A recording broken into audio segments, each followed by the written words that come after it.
যাদবপুরের দেওয়াল, যাদবপুর বিশ্ববিদ্যালয়ের দেওয়াল বিভিন্ন সময় বিভিন্ন গ্রাফিটি আমরা দেখেছি, বিভিন্ন সময় বিভিন্ন স্লোগান আমরা দেখেছি, কিন্তু এবার যে স্লোগান আমরা দেখছি সেই স্লোগান ঘিরে বিতর্ক তৈরি হয়েছে। কেন কেন বিতর্ক? এই দেওয়ালে কি লেখা রয়েছে আপনারা দেখছেন, দেওয়ালে লেখা রয়েছে fascist do not deserve democracy, they deserve a bullet in the head. আর এই নিয়ে সোশ্যাল মিডিয়ায় শোরগোল পড়ে গিয়েছে। ইনফ্যাক্ট আমরা দেখেছি মুখ্যমন্ত্রী শুভেন্দু অধিকারী তিনি নিজেও পোস্ট করেছেন, এই ঘটনার সঙ্গে কারা জড়িত তাদেরকে চিহ্নিত করার কথাও তিনি বলেছেন। এক্সপোস্টে শুভেন্দু অধিকারী লিখছেন, যাদবপুর বিশ্ববিদ্যালয়ের ছাত্রছাত্রীদের কাছ থেকে উদ্বেগজনক ছবি ভিডিও পেয়েছি। বিশ্ববিদ্যালয় চত্বরে আপত্তিকর, সমাজবিরোধী, হিংসাত্মক এবং দেশবিরোধী দেওয়াল লিখন রয়েছে। শিক্ষা প্রতিষ্ঠান শিক্ষা এবং জাতি গঠনের জায়গা। যাদবপুর বিশ্ববিদ্যালয়ের ভিসি উচ্চশিক্ষা দপ্তরের প্রধান সচিবকে তদন্ত শুরু করতে বলেছি। পশ্চিমবঙ্গ সরকার শিক্ষা প্রতিষ্ঠানের ক্যাম্পাসে দেশবিরোধী কার্যকলাপে জিরো টলারেন্স নীতি নেবে। দোষীদের চিহ্নিত করে আইনি পদক্ষেপ নিতে হবে। এক্সপোস্টে বার্তা মুখ্যমন্ত্রী। जादवपुर में कुछ नहीं हुआ है। जादवपुर नॉर्मल है, एजुकेशन चल रहा है, सब चल रहा है, सब कर रहा है। मेरा सीओ में आज कुछ आर्ट्स हॉस्टल का वीडियो आया है, कुछ पब्लिक वहाँ का स्टूडेंट ने कंप्लेंट किया, नाम तो नहीं करूँगा, उसके ऊपर मैं भेज रहा हूँ वाइस चांसलर को। If this video is are true, please take appropriate action. Arts hostel में कुछ पिक्चर, कुछ स्लोगन वो ठीक नहीं है देश के लिए, तब नहीं चलेगा। यहाँ राष्ट्रवादी काम करना पड़ेगा, इतना पावर आपको कोई नहीं दिया गया है। ये सब अंदर रह के किशन जी रेड सैल्यूट, ये सब नहीं चलेगा। যাদবপুর বিশ্ববিদ্যালয় শুধু শিক্ষা প্রতিষ্ঠান হিসেবে তাদের এক্সেলেন্স নিয়ে যে আমরা গর্ববোধ করি তা তো নয়। এই যাদবপুর বিশ্ববিদ্যালয় বিভিন্ন সময় বিভিন্ন আন্দোলনের মুখ হয়ে থেকেছে। সরাসরি চলে যাই, সান্নিক প্রতিনিধি রয়েছেন আমাদের সঙ্গে। সান্নিক, মুখ্যমন্ত্রী শুভেন্দু অধিকারী বলেছেন এর সঙ্গে যারা জড়িত তাদের কাউকে রিয়াত করা হবে না। যাদবপুর বিশ্ববিদ্যালয় কি ভাবছে? এই যাদবপুর বিশ্ববিদ্যালয় যারা বলে তোমার সুর আমার সুর, পথ দেখায় যাদবপুর।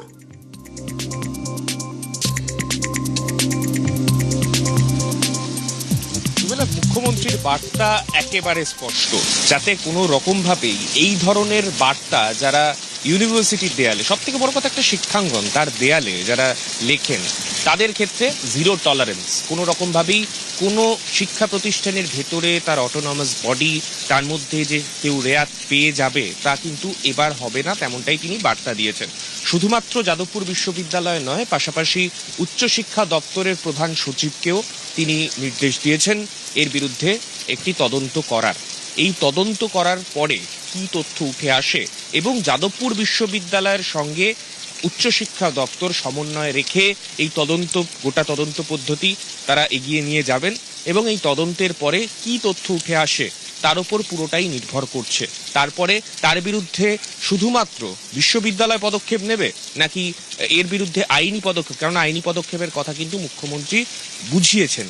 তার মানে আইনি পদক্ষেপ হলে সেক্ষেত্রে শুধুমাত্র তার ইউনিভার্সিটির একটা ব্যবস্থা গ্রহণ নাকি পুলিশি তদন্ত এর বিরুদ্ধে হবে, সেই সব কিছুর উত্তর হয়তো সময় দেবে। তবে বিশ্ববিদ্যালয় কর্তৃপক্ষ ঠিক কি করতে চাইছেন তার জন্য আজকের দিনটা আমাদের অপেক্ষা করতে হবে, কেননা গতকাল আমরা দেখেছি যে ঘটনা ঘটেছিল তার জন্য যে নতুন করে তদন্ত কমিটি গঠন, সেই প্রক্রিয়া গতকাল সম্পন্ন হয়েছে।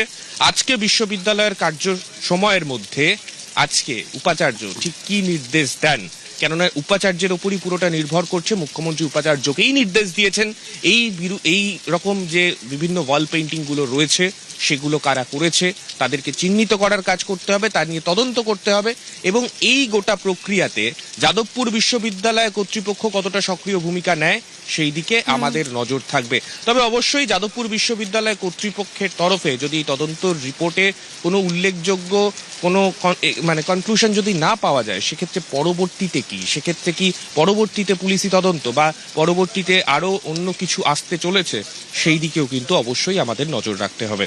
রুমেলা, বেশ, যাদবপুর বিশ্ববিদ্যালয় কর্তৃপক্ষ তারা আজ কিভাবে অবশ্যই আমাদের নজর থাকবে। কিন্তু যাদবপুরে এই যে পোস্টার বিতর্ক, এই পোস্টার বিতর্ক ঘিরে নানাজন নানা মত দিতে ইতিমধ্যে শুরু করেছেন।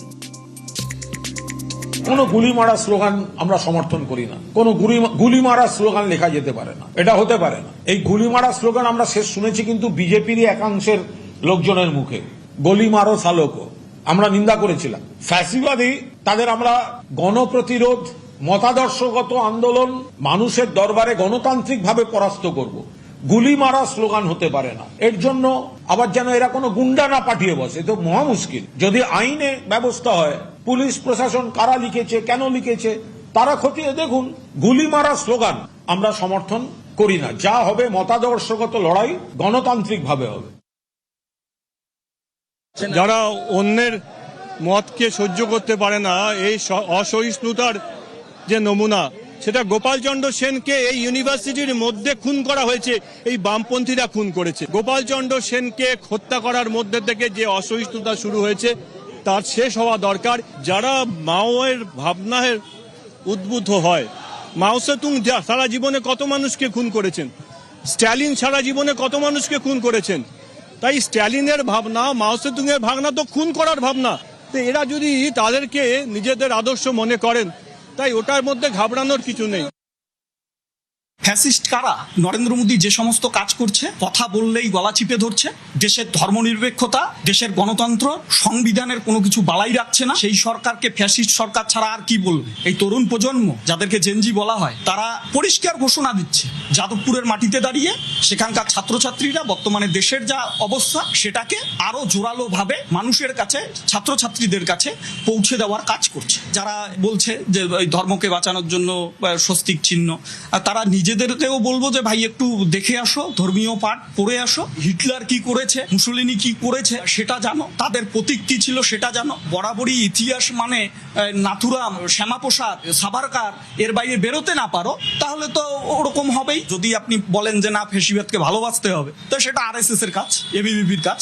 তারা ওই ধরনের দেওয়াল লিখতে পারে, আর সেই দেওয়ালের ব্যবস্থা এসএফআই করবে, কি করার আছে। সব দায় অবশ্যই কেন নিতে যাবে এসএফআই? কে কোথায় কি লিখেছে তার দায় এসএফআই নিতে যাবে। যাদবপুর বিশ্ববিদ্যালয় একটা মুক্ত চিন্তার পরিবেশ, সেখানে বিভিন্ন ধরনের বিভিন্ন মতের ছাত্রছাত্রীরা সেখানে তাদের কথা বলতে পারে। ছাত্রদের মত প্রকাশ করার, ছাত্রদের যে কোনো বিষয় নিয়ে কথা বলার অধিকার থাকা উচিত। যে স্বৈরাচারী সরকার বা ফ্যাসিস্টরা যারা নানানভাবে যারা আক্রমণ করছে তাদের বিরুদ্ধে অবশ্যই কেউ কথা বলতেই পারে। গুলি মারা বা এটা না বলতে পারলেই ভালো হতো। প্রতিবাদ করলেই তাদেরকে দেশদ্রোহী তকমা লাগিয়ে দেওয়া হচ্ছে, মানুষের গণতান্ত্রিক অধিকারটা লুট হয়ে যাচ্ছে। ফলে এটা তো একটা ফ্যাসিবাদী কার্যকলাপ। আমরা মনে করি আইডিওসগতভাবে ছাত্র আন্দোলন পরিচালিত হওয়া উচিত উন্নত নীতি, নৈতিকতা, সংস্কৃতির ভিত্তিতে। সমস্ত সংগঠন, আরো অন্যান্য সংগঠনগুলো আছে যারা যে ভাষায় বলে, যে ভাষায় কথা বলে, সমস্তটাকে আমরা সমর্থন করি না। ভারতবর্ষে এর আগে দেশের কেন্দ্রীয় মন্ত্রী স্লোগান দিয়েছিলেন গলি মারো, কোনো শাস্তি হয়নি তার। বিজেপি এই ভাষার আমদানি করেছে, দেশের কেন্দ্রীয় মন্ত্রী। মানুষ যেভাবে দেখেছেন মনে করেছেন এর মধ্যে কোনো অন্যায় নেই, ফলে তার কাউন্টারে হয়তো এটাও এসেছে। আরে দেশের মানুষকে যারা গুলি করে মেরে দিচ্ছে, সত্যি সত্যি যারা পেলেট গান চালাচ্ছে দিল্লিতে, ছাত্রদের চোখ নষ্ট হয়ে যাচ্ছে, ছাত্রদের শরীরে 200-300 করে ছড়া পেলেট গান ঢুকে যাচ্ছে, তাতে যদি উস্কানি না হয় সেটাতে কেউ প্রশ্ন তুলছে না। আর এটা কে কোথায় কি একটা পেন দিয়ে চক দিয়ে কি লিখেছে, তাতে একেবারে গোটা দেশ উচ্ছন্নে চলে গেল। গুলি মারা, বোতল মারা, ঢিল মারা, ইট মারা, হাত দিয়ে মারা, কোনো ভায়োলেন্সের পক্ষে বামপন্থীরা নয়, কোনো ভায়োলেন্সের পক্ষে এসএফআই নয়। এখানে যে স্বস্তিকাটাকে দেখানো হয়েছে, এটা হচ্ছে নাৎসিরা জার্মানিতে যে হাকেন ক্রুজ যেটাকে বলে বা হুকড ক্রস, সেই চিহ্নটা ব্যবহার করেছিল এই জাতিতত্ত্বের জায়গা থেকে ইহুদিদের খুন করার জন্য। এটার সাথে আমাদের এখানে যে হিন্দু ধর্মের স্বস্তিকা রয়েছে তার কোনো সম্পর্ক নেই। আরএসএস এর প্রতিষ্ঠাতা গোলওয়ালকার তার লেখাতেই বলেছিলেন যে তারা নাৎসিদেরকে হচ্ছে সমর্থন করে না। স্বস্তিকা একটি শান্তির প্রতীক। ফ্যাসিস্টদের অন্তিম পরিণতি, যারা গণতন্ত্রের হত্যাকারী, তাদের জন্য কোনো গণতন্ত্র ডিজার্ভ করে না তারা। আজকে তারা ভোট চুরি করছে, আজকে তারা এসআইআর করে ডিলিট করছে, এখন তারা ডিলিমিশনের বিলটাকে পাস করানোর চেষ্টা করছে, তারা একে একে প্রতিটা পদে গণতন্ত্রকে হত্যা করছে। যদি আরএসএস নিজেকে স্বঘোষিতভাবে ফ্যাসিস্ট বলে মানতে চায় তাহলে আপত্তি নেই, কিন্তু আমার ধারণা আরএসএস নিজেদেরকে ফ্যাসিস্ট বলে স্বীকৃতিটা দিতে চায় না, কিন্তু গোপনে গোপনে সে একই কাজটা করে যায়। একটা সময় ব্রিটিশ জমানার বিরুদ্ধে কথা বলাটা বেআইনি ছিল, কিন্তু ওটা ন্যায় ছিল। যাদবপুর কাণ্ড নিয়ে আক্রমণ মমতা বন্দ্যোপাধ্যায়ের, জোর করে বিশ্ববিদ্যালয়গুলোতে ক্ষমতা দখলের অভিযোগ। 28 আগস্ট প্রতিবাদের ডাক মমতা বন্দ্যোপাধ্যায়, প্রাক্তন মুখ্যমন্ত্রীকে পাল্টা কটাক্ষ বর্তমান মুখ্যমন্ত্রীর। ছাত্র যুবরা কোনোদিন থামে না, থামতে পারে না। আমি যাদবপুর ইউনিভার্সিটির ছেলে মেয়েদের উপর যে অত্যাচার হয়েছে, যাদবপুর ইউনিভার্সিটি প্রেসিডেন্সি ইউনিভার্সিটির উপর যে কলঙ্ক হয়েছে, আশুতোষ কলেজ থেকে শুরু করে বাংলার সর্বত্র জেলা পরিষদ, মিউনিসিপ্যালিটি, কর্পোরেশন, তুমি জোর করে ছিনিয়ে নিচ্ছ, জোর করে ধমকাচ্ছ, চমকাচ্ছ, ছিনিয়ে নেবার চেষ্টা করছো, আগুন লাগাচ্ছ, লুট করছো। প্রণামী বক্সটাও তোমাদের অধিকার। এর বিরুদ্ধে 28শে আগস্ট আপনাদের সবাইকে বলবো, আসবেন। ছাত্র যৌবন, আপনাদের জন্য রইল অনেক অভিনন্দন। দেখা হবে রাস্তায়। সুভাষচন্দ্র বসুর কোটেশন দিয়ে বলি, রাস্তাই আমাদের রাস্তা দেখাবে। ফেসবুকেই থাকুন আপনি বিকালবেলা, আপনাকে রাস্তায় বেরোতে হবে না। আর রাস্তায় আপনি যাতে না বেরোতে পারেন তার ব্যবস্থাও আমি করব। আপনি বাড়ি উপর নিয়ে খেলতে গেছিলেন, গোল খেয়ে বাড়ি এসেছেন। আপনি হালি শহর নিয়ে চেষ্টা করেছিলেন, সেখানেও ডবল গোল খেয়ে বাড়ি এসেছেন। যত কথা কম বলুন, বিশ্রাম করুন, অনেক বয়স হয়েছে। যাদবপুরে বিচার বিভাগীয় তদন্ত কমিটি গঠন, অবসরপ্রাপ্ত বিচারপতি প্রণব কুমার চট্টোপাধ্যায়ের নেতৃত্বে কমিটির প্রথম বৈঠক 27শে আগস্ট। 19 ও 20 আগস্টের সংঘর্ষের তদন্ত করবে কমিটি। যাদবপুরে বিচার বিভাগীয় তদন্ত কমিটি গঠন। এই বিচার বিভাগীয় তদন্ত কমিটির দায়িত্বে অবসরপ্রাপ্ত বিচারপতি। এই তদন্ত কমিটি আগামী দিনে কাজ করবে এবং অবসরপ্রাপ্ত বিচারপতি প্রণব কুমার চট্টোপাধ্যায়ের নেতৃত্বে তদন্ত করবে। 19 ও 20 আগস্টের সংঘর্ষের তদন্ত করবে এই কমিটি।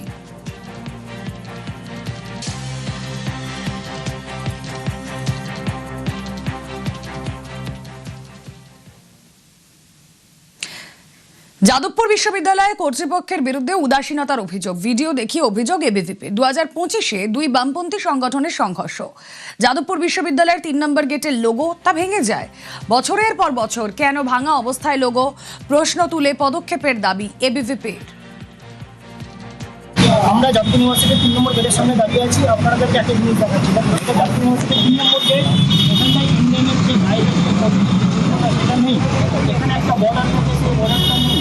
এইটা 2025 সালে 2টি বামপন্থী সংগঠন তাদের মারামারিতে এটা ভাঙা হয়। 3 নম্বর গেটের 2টো দরজা আছে। এখানে যে 3টে পরিবার শিক্ষা ছিল, একটা বেস ছিল, সেটা এখানটায় নেই, এটা উড়ে গিয়ে এখানে 3 লেখা আছে 3 নম্বর গেটে।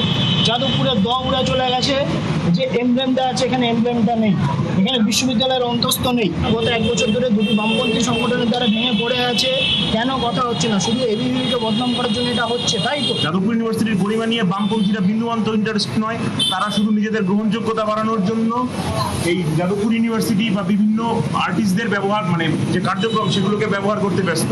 যেখানে পলিটিক্যাল ইন্টারেস্ট নেই, সেখানে কোনো বামপন্থী নেই। যত কাণ্ড যাদবপুরে, ছাত্র রাজনীতির নামে ক্যাম্পাসে নৈরাজ্য বলে তোপ দিলীপের। যাদবপুরে ঘুঘুর বাসা, বাবুল সুপ্রিয় হেনস্থার প্রসঙ্গ টেনে তোপ দিলীপ ঘোষের। দিল্লির জেএনইউতে হচ্ছিল কিনা এরকম পরিবেশ, রাষ্ট্রবিরোধী গতিবিধি, স্লোগান, গাঁজা, চরস, সমাধান হয়েছে সেখানে। দেশ বিরোধী শক্তির আধিপত্য ছিল। বিবেকানন্দের স্ট্যাচু ওখানে প্রতিষ্ঠিত হয়েছে। আর বিবেকানন্দের রাজ্যে এরকম একটা নামী ইউনিভার্সিটিতে কিছু লোক উৎপাত করবে, যা ইচ্ছা করবে। সেখানে রাজ্যপালকে অপমান করা হবে, কেন্দ্রীয় মন্ত্রীকে অপমান করা হবে, অন্য কোনো মতাদর্শের লোককে ঢুকতে দেওয়া হবে না। এরকম চলতে পারে না। পশ্চিমবাংলা থেকে বাংলাদেশি রাজ চলে গেছে, ওখান থেকেও চলে যাবে। আর তার জন্য শুরু হয়েছে অপারেশন, চলবে ধীরে ধীরে। এবং যারা ওখানকার ইউনিভার্সিটি কর্তৃপক্ষ, সম্মাননীয় আর উপাচার্য থেকে আরম্ভ করে সবাইকে এইভাবে সতর্ক থাকা উচিত। কলেজে, ইউনিভার্সিটিতে পুলিশ যাবে না, ঠিক আছে, কিন্তু অ্যাডমিনিস্ট্রেশন ঠিক থাকা উচিত, পড়াশোনার পরিবেশ ঠিক থাকা উচিত, নিরাপত্তা ঠিক থাকা উচিত। না হলে তো সমস্যা হবেই উল্টো দিক থেকে। এর আগে অনেক ঘটনা ঘটেছে। কাউকে অ্যারেস্ট করেছে ইউনিভার্সিটি। বাবুল সুপ্রিয়কে যেভাবে অসম্মান করা হয়েছিল, তার বিরুদ্ধে আমরা গিয়ে ওখানে সার্জিক্যাল স্ট্রাইক করিয়েছিলাম। জানি কর্তৃপক্ষ করতে পারবে না, ঘুঘুর বাসা আছে। রাজ্যপালকে যেভাবে অপমান করা হয়েছিল, এটা তো কেউ সহ্য করতে পারে না। আমরা পারিনি, সহ্য করব না, আমরাই পরিবর্তন করব। মত পার্থক্য থাক, হাতাহাতি বাদ যাক, মতবিরোধ থাক, বিবাদ বাদ যাক, ক্যাম্পাসে তর্ক থাক, সংঘর্ষ বাদ যাক, অশান্তি নিপাত যাক, যাদবপুর বদলে যাক। শিক্ষাঙ্গনে দাপাদাপি কবে সারবে এই ব্যাধি? এবার যে খবরে নজর রাখবো, রাজ্যে আয়ুষ্মান প্রকল্প তা চালু হলো। বাংলার বাইরেও আয়ুষ্মানের সুবিধা। নতুন সরকারকে ধন্যবাদ মালদাবাসীর। স্বাস্থ্যসাথী প্রকল্পে ভিন রাজ্যে পরিষেবা মিলত না, কিন্তু আয়ুষ্মান প্রকল্পে এ রাজ্যের বাসিন্দা হয়েও যদি ভিন রাজ্যে থাকেন, রাজ্যের বাইরে থাকলেও চিকিৎসার সুযোগ মিলবে। এই আয়ুষ্মান ভারতে হলো তোমার সারা ভারতবর্ষের মধ্যে ডাক্তার দেখানো হবে, আর 5 লক্ষ টাকা যেটা বিমা সারা ভারতবর্ষের মধ্যে দেখানো পাওয়া যাবে, যে কোনো জায়গায় ডাক্তার দেখাতে পারে। কিছু কিছু মানুষ বিভ্রান্তি ছড়ানো হচ্ছে, কিন্তু এটা সঠিক না। সব মানুষই এই সুবিধাটা পাবে। আপনিও কার্ড পেয়েছেন? হ্যাঁ, আমি কার্ড পেয়েছি। চিকিৎসা শুরু করে দিয়েছেন? হ্যাঁ, চিকিৎসা শুরু করেছি। প্রথমে সরকারকে ধন্যবাদ। আয়ুষ্মান কার্ডের 3টে ক্যাটাগরি আছে, পিএইচএইচ, এসপিএইচএইচ, অন্তোদয়। আয়ুষ্মান কার্ডে আমার রিলেটিভ, আমার কাছের জন সবাই সুবিধা পাচ্ছে। শুধু বেঙ্গলে না, বেঙ্গলের বাইরেও সবাই সুবিধা পাবে। এই কার্ডটা খুব আমাদের দরকার ছিল। বেসরকারি হাসপাতালে এতদিন স্বাস্থ্যসাথী কার্ডে সমস্ত সুবিধা আমরা পেতাম না। আয়ুষ্মান কার্ডের ক্ষেত্রে এই সুবিধাটা পাবো, এটা সত্যি সরকারের ভালো উদ্যোগ যে এই কার্ডটা আমাদের কাছে চালু হলো। এবার সাবওয়ের কথায় আসি। যে সাবওয়ে হওয়ার কথা ছিল নিশ্চিন্ত পারাপারের ঠিকানা, সেটাই এখন ভাঙা চোরা ভুতুরে গলি, ছন্ন ছাড়া আন্ডারপাস, জায়গায় জায়গায় গাড্ডা, কোথাও ঢোকার মুখেই আবর্জনার স্তূপ, আবার কোথাও দেখতে পাচ্ছি আমরা খানা খন্দ, আলো আধারির খেলা। ফলে বেশিরভাগ সাবওয়ে শাটডাউন।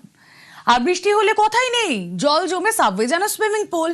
ফলে সাবওয়ে পেরোতে সাধু সাবধান।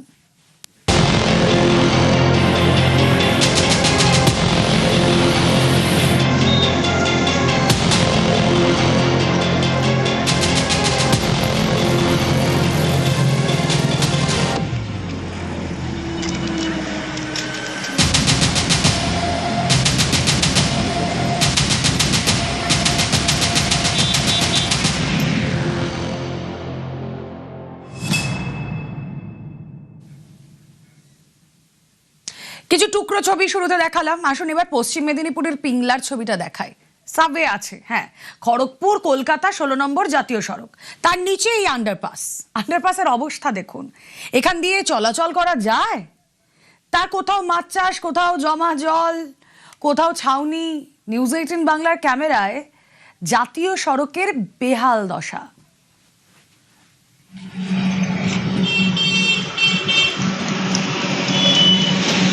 এই যে আন্ডারপাসের যে জায়গা রয়েছে একদম জাতীয় সড়কের ধারেই, সেখানে কিন্তু জল জমে গিয়েছে। খড়গপুর 2 নম্বর ব্লক অর্থাৎ পিংলা বিধানসভার খড়গপুর 2 নম্বর ব্লকের একটি হরিনাথে রয়েছে আর একটি বসন্তপুরে রয়েছে।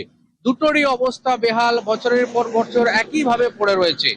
বর্তমানে এলাকার মানুষজন থেকে আরম্ভ করে স্কুল পড়ুয়া, শিক্ষকরা সবাই জানিয়েছে এই আন্ডারপাস চালু হোক। এতে স্কুলের পড়ুয়া থেকে সাধারণ মানুষ সবাই কিন্তু সুরক্ষিত থাকবে এবং দুর্ঘটনা কম ঘটবে বা ঘটবে না।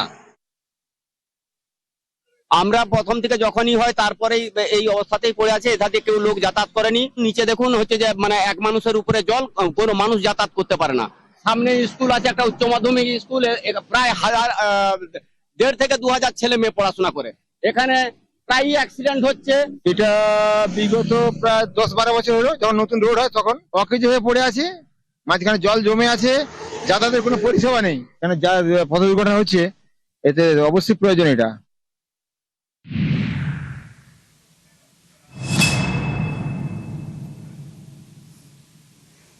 আসুন এবার পিংলার পর আপনাদেরকে দুর্গাপুরের ছবিটা দেখাই। দুর্গাপুরের MAMC আন্ডারপাস ছবিটা দেখুন। স্থানীয়দের অভিযোগ, এই যে 19 নম্বর জাতীয় সড়ক, তার নিচে এই যে আন্ডারপাস, এই আন্ডারপাস একেবারে চলাচলের অনুপযুক্ত। সারা বছর জল জমে থাকে, বর্ষাকাল এলে হাঁটু জল। সারা বছর ঝুঁকির যাতায়াত, বর্ষা এলে সেই ঝুঁকি আরো দ্বিগুণ হয়ে যায়। দুর্গাপুরের 19 নম্বর জাতীয় সড়কের একবারেই নিচে যে আন্ডারপাসটি রয়েছে, মূলত MMC এলাকায়, সেখানে যে আন্ডারপাস রয়েছে, সেই আন্ডারপাসের নিচে কিন্তু একেবারে বেহাল অবস্থা। কারণ একটু বৃষ্টি হলেই সেখানে কিন্তু 1 হাঁটু পর্যন্ত জল। কারণ প্রতিনিয়ত এই নিচে যে এই নিচ দিয়ে কিন্তু প্রচুর গাড়ি যাতায়াত করে, যার ফলে কিন্তু সমস্যায় পড়তে হয় সাধারণ মানুষকে। কারণ এই আন্ডারপাস যে রয়েছে, এই আন্ডারপাস দীর্ঘদিন ধরেই বেহাল অবস্থা। 10 মিনিট বৃষ্টি হয় তাহলে এখান থেকে আসা যাবে না, ডিপটা বোঝা যাচ্ছে না, পুরো গাড়িটা ডুবে যাবে। এবং এখন তো মাঝখানে সারিয়েছিল, কিন্তু ঠিক ইঞ্জিনিয়ার ঠিক নেই, যাই ভুলভাল সারিয়েছে, সারানোর কোনো ব্যাপার নেই। 12 মাস এরকম সময়, আর বর্ষার সময় তো আসা যাবেই। কিছুদিন আগেই তো এইখানে একটা মারুতি গাড়ি পড়েছিল, ঘুরতে গিয়ে এইখানে পড়ে গেছিল।